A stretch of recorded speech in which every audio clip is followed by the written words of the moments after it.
Welcome back, everybody. Alright, so last episode we did TWR, ISP, all that stuff. I showed you guys pretty much everything you need to know about rockets. But I haven't really touched on anything in this building, the space plane hangar. So we're going to start out simple, and we're just going to make a standard jet. It's not meant to get into orbit or anything like that. It's just meant for going from point A to point B, doing some cool maneuvers, that sort of thing. So, what do we need for a plane? Well, we need a cockpit. So let's throw in our cockpit. Bam. Now, what else do we need? We need, well, engines. Engines need both liquid fuel from this, the Mark 1 fuselage jet fuel. And we also need air intake. Now, there's 4 ways we can do air intake. We can do the ram air intake, which is good for high altitude, very fast speed. We have the circular intake that uses turbojets and everything or actually turbofans to suck in air. That's great for low altitude. Had a brain fart. Yep. Okay. And then we have also the radial air intake, which is kind of a mix between the circular and the ram air. It uses more ram air technology, where it just expects you to be going fast for you to get air into the engine. But at the same time, it also works pretty good for low altitude. But then we also have this engine nacelle. This is very much the same as the circular intake, which is great for low altitude and maybe a little extra intake at high atmosphere. But it's mostly for low altitude stuff. So, since we're just building, we'll call it the crop duster. That's all this thing is going to be. We're going to throw on the engine nacelle, and that should be all the air intake we need for this.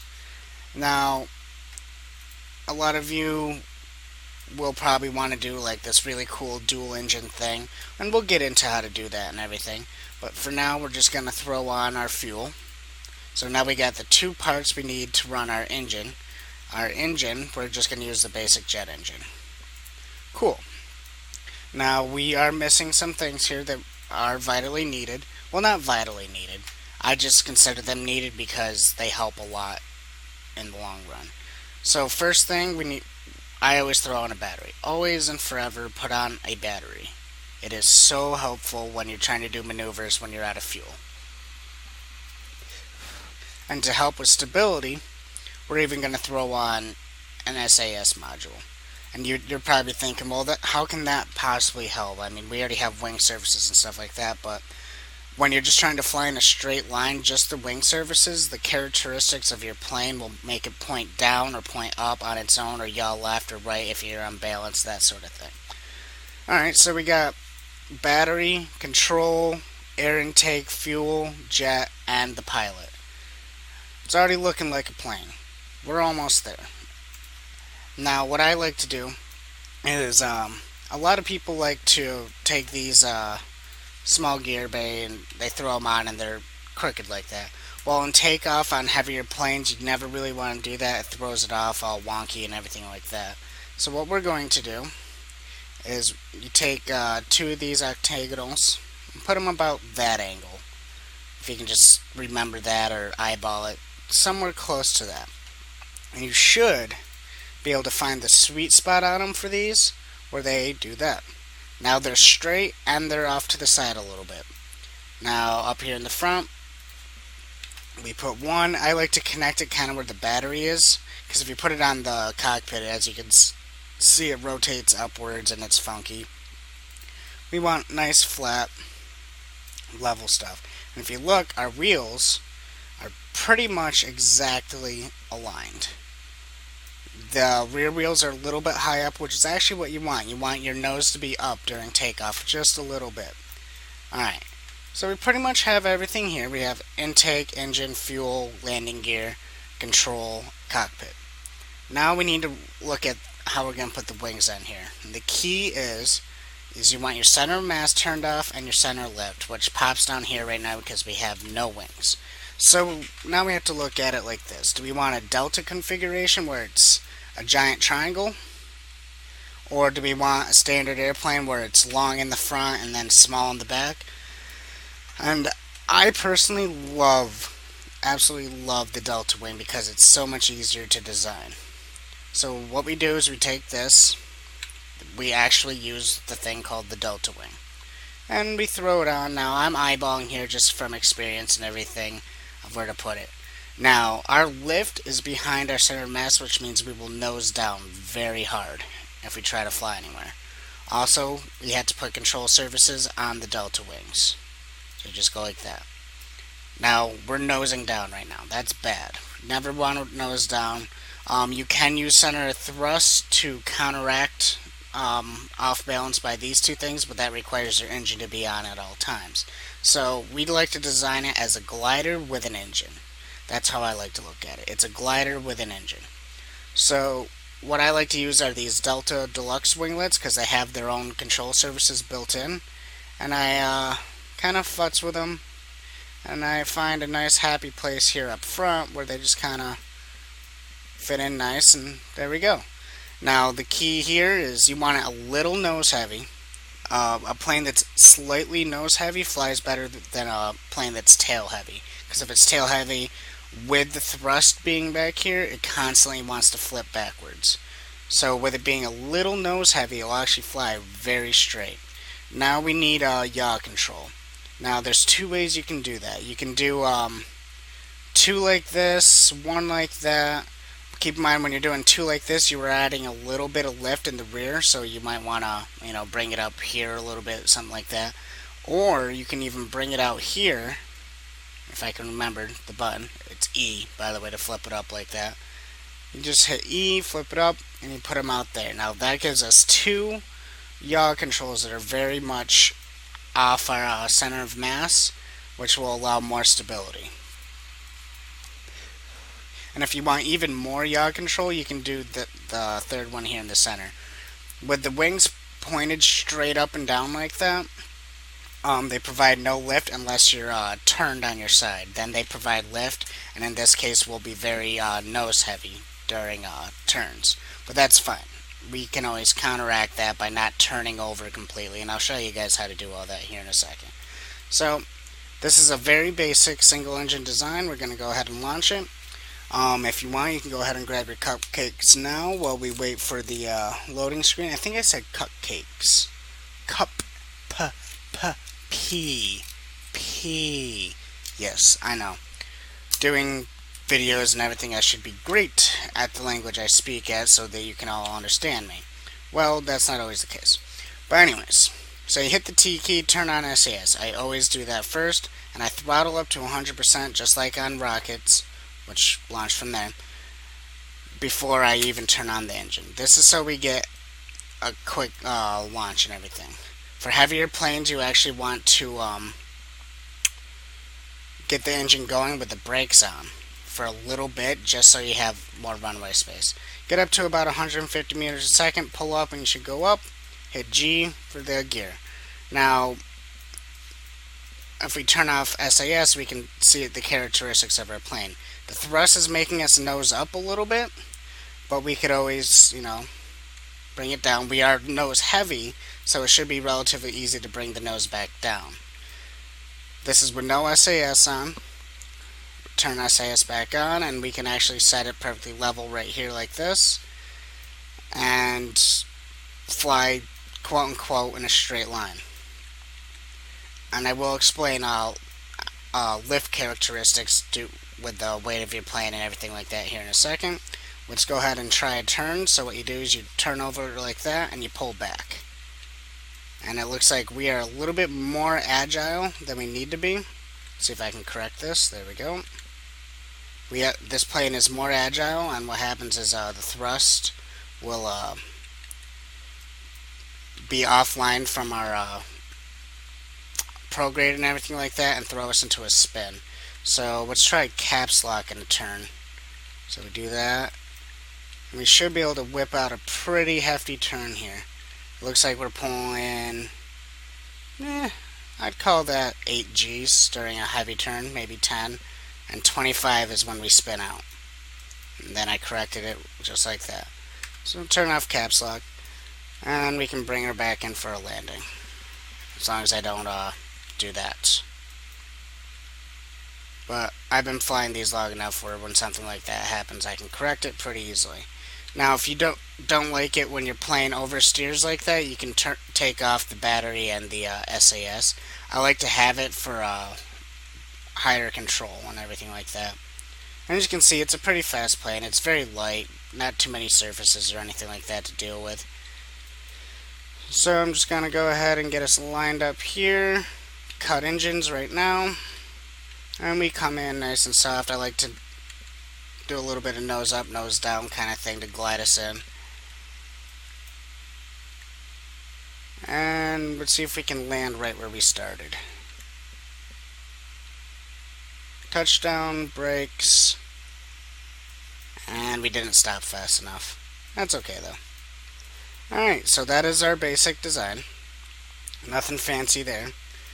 Now I'm going to talk about lift now. Lift is a very weird thing to figure out. I mean, we have it all balanced, it flies. It's a little overpowered, so actually what I'm going to do is turn off the torque on that. Alright, so I'm going to throttle back up and get us back in the air. I'm going to see if I can't do a quick takeoff here for you guys. There we go. Alright, so lift.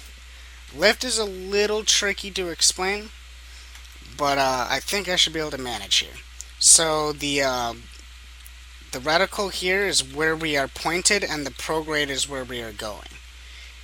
If you have exactly enough lift to hold the entire weight of your craft, then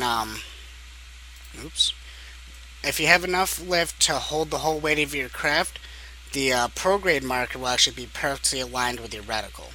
But since we don't have quite enough lift to hold the entire weight of this craft, if we go exactly on the horizon here, you will see we're actually losing altitude. And that's because the prograde is a little bit lower. So we have enough lift where we're kind of going in a straight line, but not quite enough lift where at zero we're staying at zero. I've never really seen a plane that does exactly 0-0. And right now I'm going to show you guys what happens if we have no lift on this thing. No lift, just SAS to get us into the air, and I'll show you exactly how much of an angle you need to have to get that prograde above the horizon. So we go like that, and just so we have enough torque and everything to get us pointed, I'm going to do that right there. I'm going to launch it. Now this is, as you saw before, we were pointed at the horizon, and our prograde was just slightly below the horizon. We were losing about 9-10 meters per second of altitude. Now with this design, if we point straight at the horizon, you guys very well should know that we're not going to go anywhere. I'm actually probably going to have to go all the way down to the end of the runway to get this thing to even point up. Yeah, that's exactly what's going to happen. I'm going to have to go to the end of the runway. That's okay. We'll call it the rocket car. Alright, point it up. Turn on SAS. Now let's see exactly how much pointing up we have to do. We have to be pointed at about a 25-30 degree angle to stay above the horizon on the prograde, which is ridiculous. That is us flying in a straight line right there. Because what we have to use is the thrust to keep us up. With lift, which is what the wings give us, it makes the prograde more lined up with where we're actually pointing. The more lift and control surfaces you have, the more it stays lined up and everything like that. I mean, this thing is just horrible. I could probably still fly it, but we're talking very not flyable. And since there's no wing surfaces, you can just use yaw and get the same effect as rolling and pulling back.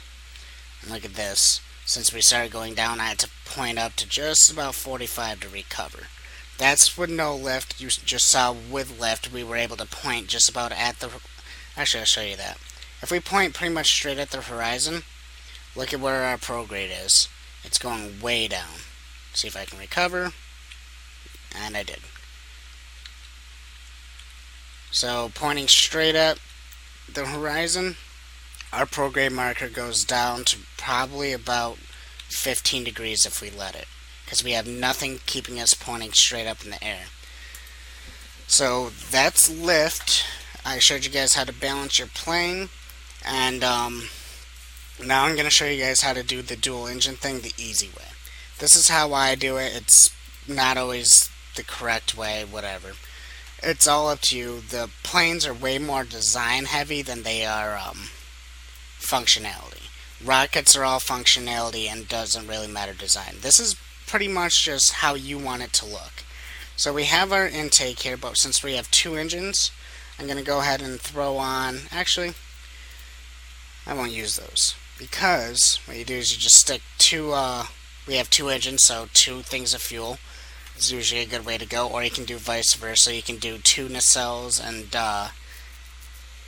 one fuel here in the center, and it'd still work. You just run out of fuel quicker. So we're just going to do basic engines again, and it's going to be a douchebag here, so let me take that off. Get these on there, there we go. Put it right about there, stick that guy on there. And now you guys can already see where this is going. I'm going to throw on some circular intakes here on those. And since we have this new design, what I can do is I can put the singular wheel way here in the back, and then the normal wheels here in the front like that. And as you can see, the rear wheel is higher, which will point us way up at launch. Okay. And now we also have to add the wings, so let's get our center of mass. Alright, so center of mass is actually pretty much in the center of the whole thing, which is beautiful for putting on RCS and that sort of thing, for actual space planes. But since we're going to be putting on tail wings, now I made it so the most of the thrust is in the front, or the lift. Just to make it look a little prettier, let's throw on these. Yeah, why not?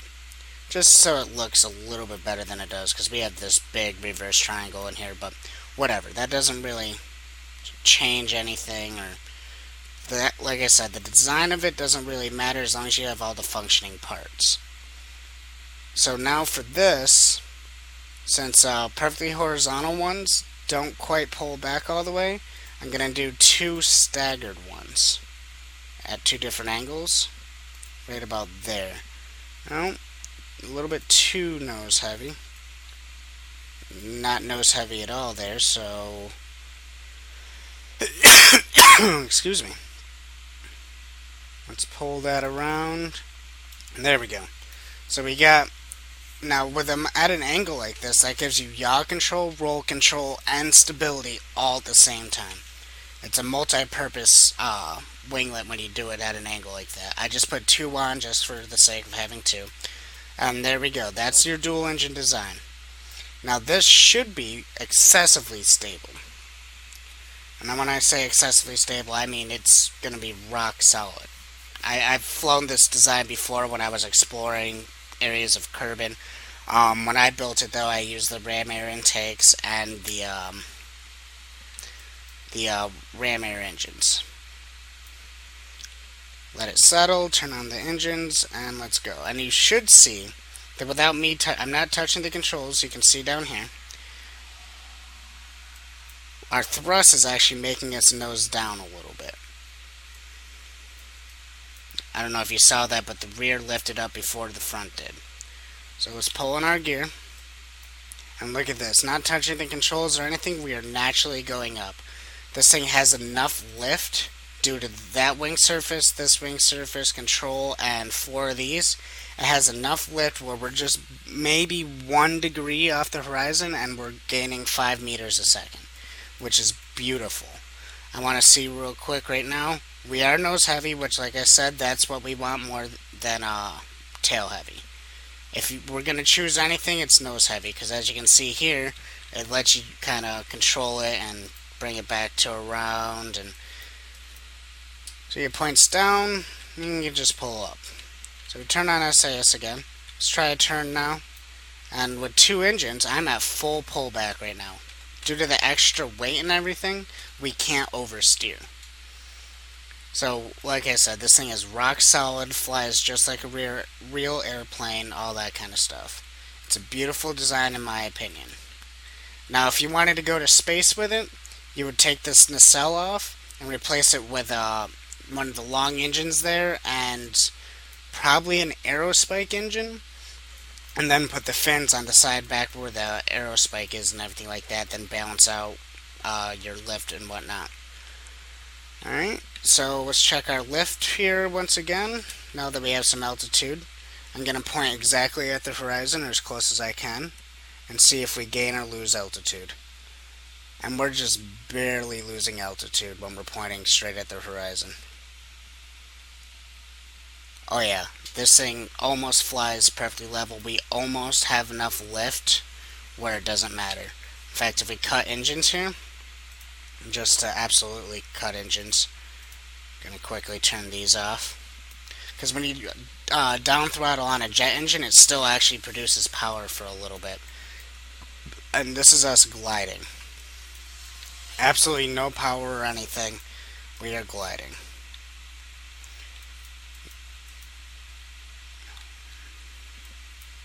Nosing up here. Look at that. If you balance your plane well enough, you can glide like this. If your plane doesn't have enough lift, it will drop like a rock and make landings almost impossible.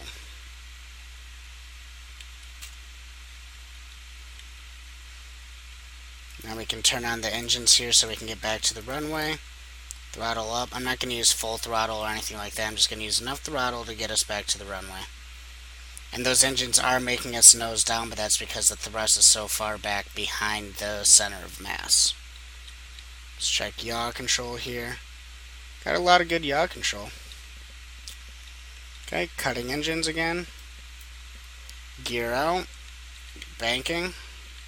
Just to level us off. Okay.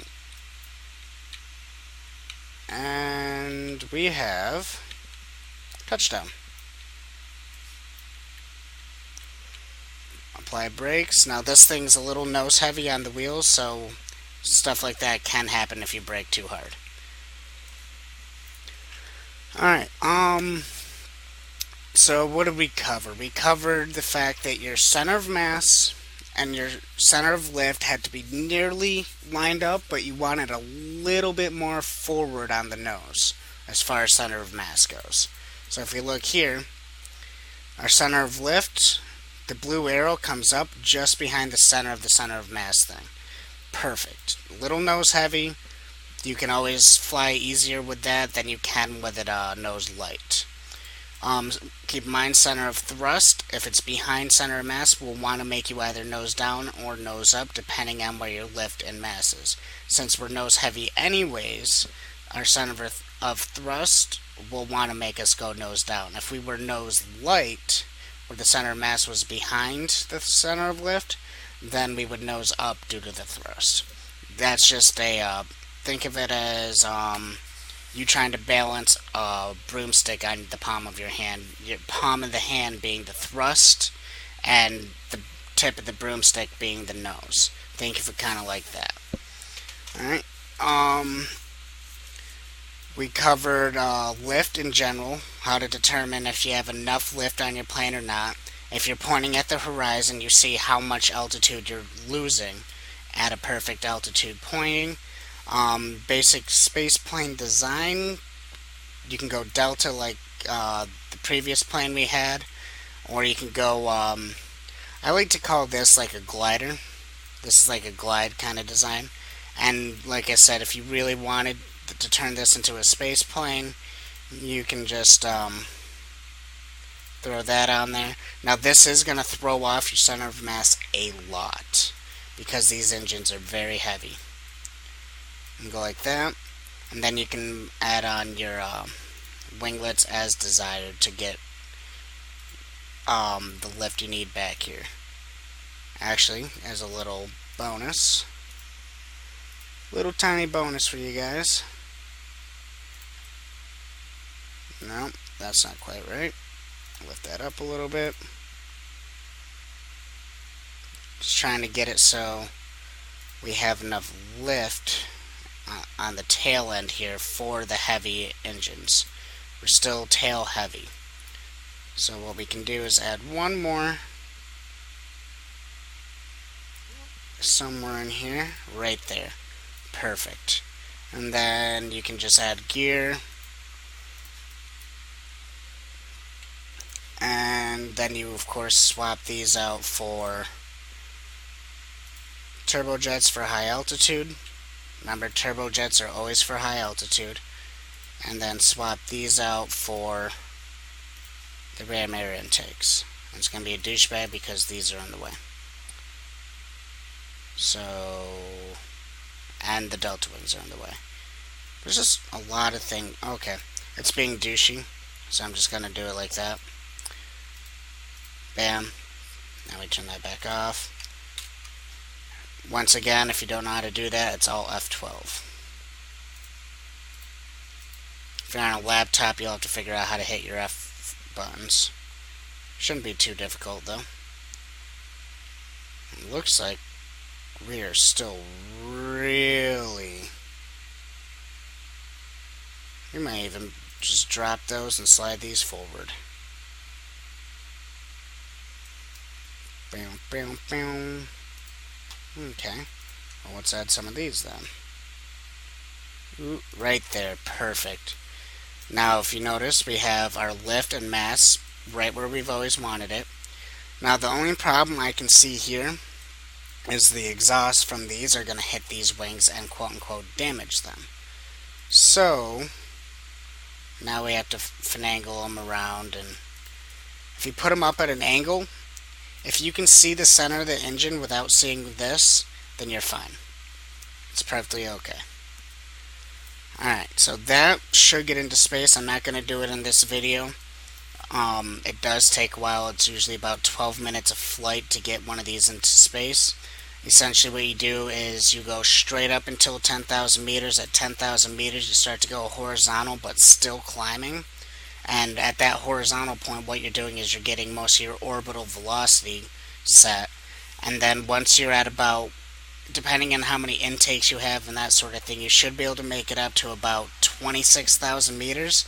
At that point, you cut off the jet engines, close the intakes, point the plane straight up, blast the rocket, use that to get your altitude, then use the rocket to get the last bit of orbital velocity you need, and that's it.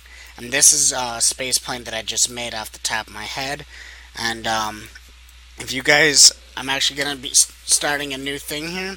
If you guys have any vehicles or crafts or rockets or anything you want me to test and review here, go ahead and send them my way. I'll show you what you did right and what you did wrong, and how efficient or how useful your design is.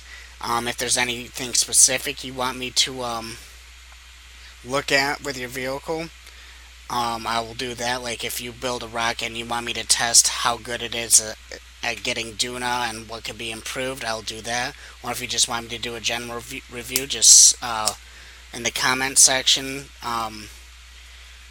put a link in whatever way you have to. I know comments block links, but put a link to your craft file or the spaceport, wherever your craft is, do it that way. If you want, you can get a hold of me on the Steam KSP chat, and from there I can give you my email address and that sort of thing, and you can send me craft files that way.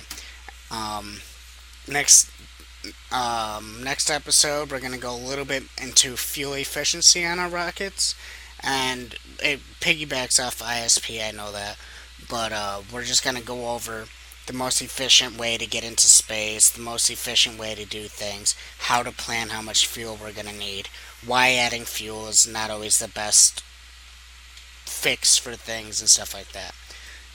Alright, and until then, you guys have been wonderful, wonderful, wonderful people, and the person that gave me a dislike, shame on you. Shame on you. There's nothing to dislike about me or my cupcakes. But anyways, you guys have been great, and you guys all have a great one.